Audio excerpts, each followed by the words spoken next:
എൻ്റെ ഹസ്ബൻഡ് അടുത്ത് എന്ത് പറഞ്ഞാലും മൂപ്പര് ദേഷ്യപ്പെടും.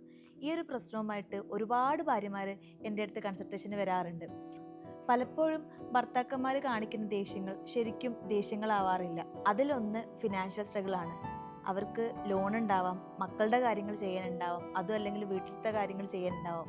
ഇതൊക്കെ കഴിഞ്ഞിട്ട് അവരുടെ സേവിങ്സിലേക്ക് വരുന്ന സമയത്ത് ഒരു ഇൻകം അവർക്ക് ഉണ്ടാക്കാൻ കഴിയുന്നുണ്ടാവില്ല. പലപ്പോഴും ഭാര്യമാരറിയാത്ത ഫിനാൻഷ്യൽ ക്രൈസിസ് ഹസ്ബൻഡ്സിന് ഉണ്ടാവാം. അവർ നമ്മളടുത്ത് പറയുന്നുണ്ടാവില്ല. അതെപ്പോഴും നമ്മൾ മനസ്സിലാക്കണം. രണ്ടാമത്തെ കാര്യം ജോലി സ്ഥലത്ത് ഉണ്ടാവുന്ന ബുദ്ധിമുട്ടാണ്.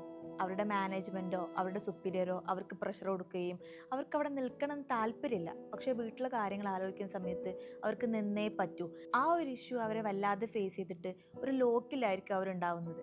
ഇനി മൂന്നാമത്തത് വൈഫിൻ്റെ അടുത്ത് നിന്നുണ്ടാവുന്ന പ്രശ്നങ്ങളാണ്.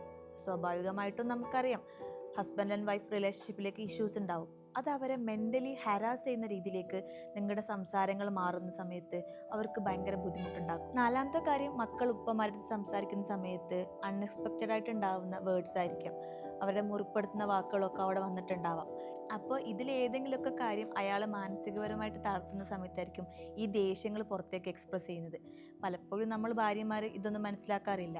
പലപ്പോഴും അവർ വല്ലാതെ ഫ്രസ്ട്രേറ്റഡ് ആയിരിക്കുന്ന സമയത്ത് ചില ആളുകൾക്ക് ഒറ്റയ്ക്കിരിക്കാനായിരിക്കും ഇഷ്ടം, ചില ആളുകൾക്ക് മറ്റൊരാളോട് തുറന്ന് സംസാരിക്കാനായിരിക്കും ഇഷ്ടം. അവർക്ക് എന്താണ് വേണ്ടതെന്ന് മനസ്സിലാക്കിയിട്ട് വേണം നമ്മളത് പ്രൊവൈഡ് ചെയ്യാനും. ഒറ്റയ്ക്കിരിക്കേണ്ട ആളുകളുടെ അടുത്ത് പോയിട്ട് എൻ്റെ അടുത്ത് സംസാരിക്കുമെന്ന് പറഞ്ഞിട്ട് കാര്യമില്ല. അതുപോലെ സംസാരിക്കണം എന്ന് ആഗ്രഹിക്കുന്ന ആളുകളുടെ അടുത്ത് പോയിട്ട് ഒന്നൊറ്റയ്ക്കിരുന്നോ എന്ന് പറഞ്ഞിട്ടും കാര്യമില്ല. എന്താണ് വേണ്ടതെന്ന് നമ്മൾ മനസ്സിലാക്കണം. So observe your partner and understand your partner. ഈ ഒരു വിഷയം ഉണ്ടാവുന്ന സമയത്ത് നിങ്ങൾക്ക് ഒറ്റയ്ക്ക് ഹാൻഡിൽ ചെയ്യാൻ പറ്റുന്നില്ലെങ്കിൽ നിങ്ങൾക്ക് ഉറപ്പായിട്ടും ഒരു എക്സ്പേർട്ടിൻ്റെ സഹായം തേടാവുന്നതാണ്.